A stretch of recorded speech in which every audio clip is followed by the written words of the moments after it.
About the 1st of April, work started in earnest to get everything ready for the coming whale hunt, for which we all had great hopes. On each wintering ship, the bull room was taken down, decks cleared up, mast scraped and greased, yards sent aloft, sails repaired and bent, rigging taken up, running gear replaced, and the ship scrubbed inside and out and then painted until she looked like new. Most whaling ships had 6 or 7 whaleboats, which the whalemen overhauled and usually painted. The whalemen sharpened their harpoons and cutting spades, and coiled their whale lines so that when a whale was struck, the line would run clear without fouling.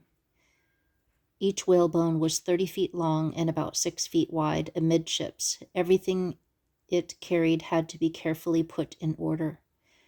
This included 4 pairs of oars plus a spare pair, the 22-foot steering oar, a mast, a large good weather sail that could be reefed, a storm sail for heavy weather,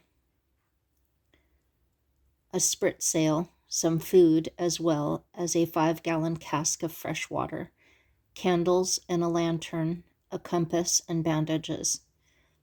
Then, of course, there was the first darting gun, to which the harpoon and a bomb were attached, and which was hurled as the first attack on the whale. The second darting gun to be hurled immediately after the first, and to which a bomb only was attached, and a shoulder gun, which was used like a conventional rifle for shooting bombs into the whale once it was wounded.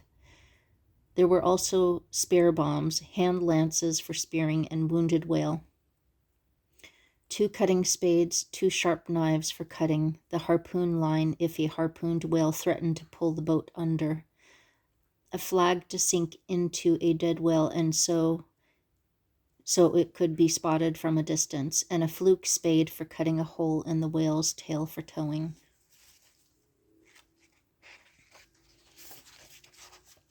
During the April overhaul, the ship's engines had to be thoroughly checked, and everything pertaining to the engines was gone over, including pumps, condenser, and piping. The Freeman's boilers needed a lot of repairs. We put in 30 new tubes and did all we could to get them in good shape. The engine room was washed down and painted, and all was ready and waiting for orders from the captain to light the fires. All winter long, pairs of men hauled freight by dog team from Herschel Island to the Freeman, the Mary D. Hume, and the Fearless. Tom Fisher and his friend Fred, the man who had been beaten up by Captain Mason, did all the freighting for the Mary D. Hume. One night in a raging blizzard, we heard a pounding on our shed door. When it opened, there stood Tom. He reported that he and Fred, while on a freight trip, had a very heavy load. The exhausted dogs had refused to go any farther. Tom and Fred had cut them loose and were going to try to reach our ship. They should never have done that. They should have thrown the freight off, jumped onto the sled, and left it to the dogs to take them to some kind of shelter, the Freeman or the canvas house. The dogs had been over that region many times and knew the trails, but these men were chacos, greenhorns, and didn't know the customs of the trail. Well, Fred had become tired and sat down. Tom did everything he could to make Fred get up and come along, but Fred refused. Since then, I have learned that when men on the trail become exhausted and sit down or lay down in the snow, they seldom get up again.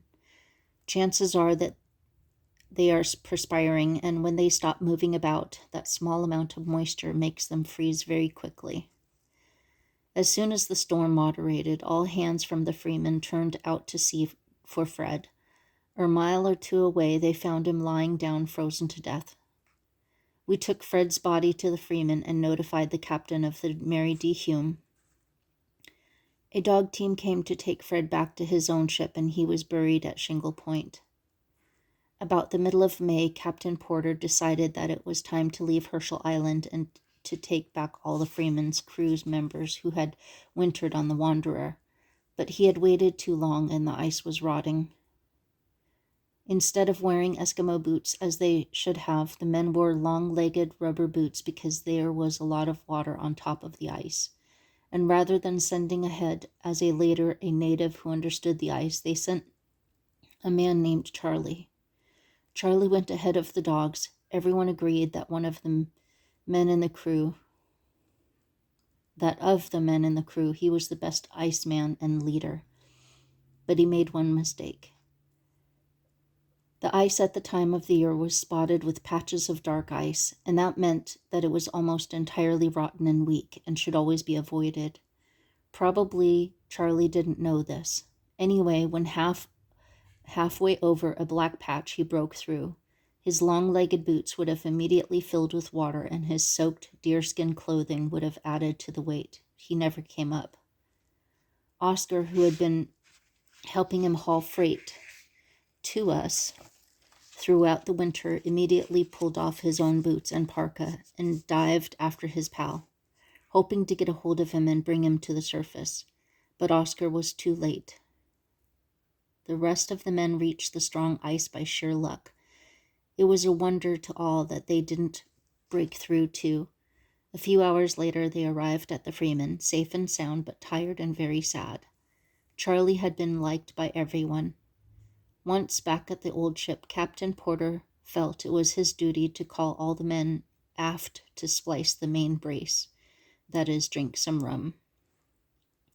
When Captain Porter had left the ship to go to Herschel Island, he left behind half a barrel of New England rum and two barrels of bottled beer.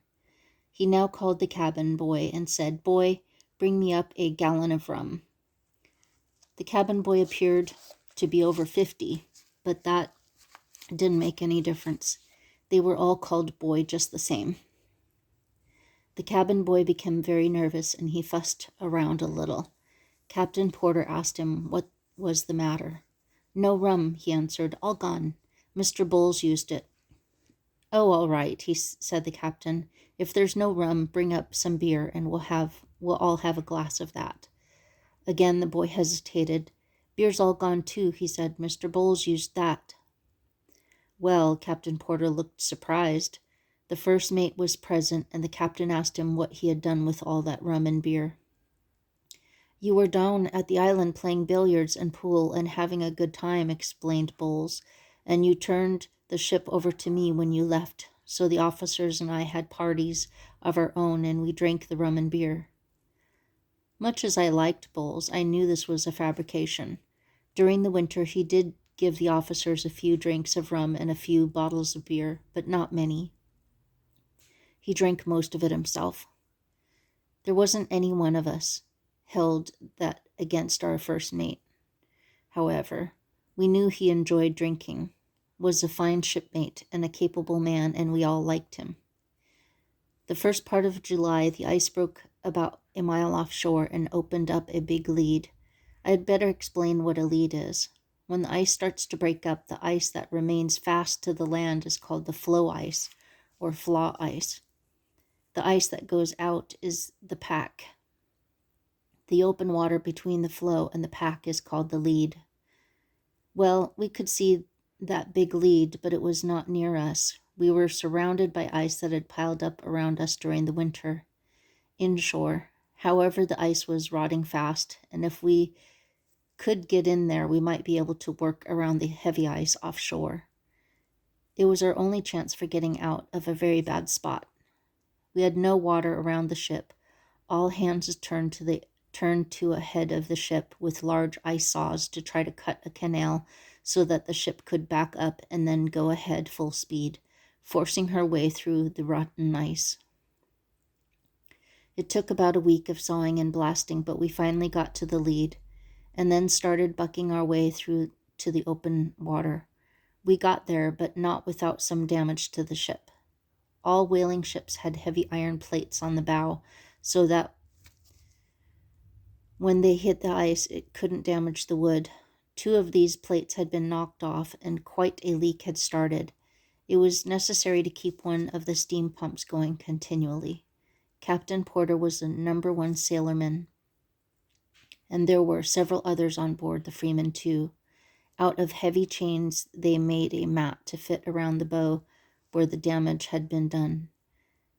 To get the mat in place, wire cables were made fast to it. 2 blocks and tackles were attached to each cable. The lines were taken to the windlass, hauled taut, and made fast against the bow. The chain mat helped stop the leak, and it protected the bow. It was a splendid piece of work, and it took genuine old-time sailors to make it. There are very few of those old boys left now. All hands were glad to be off to the whaling grounds, and expectations ran high.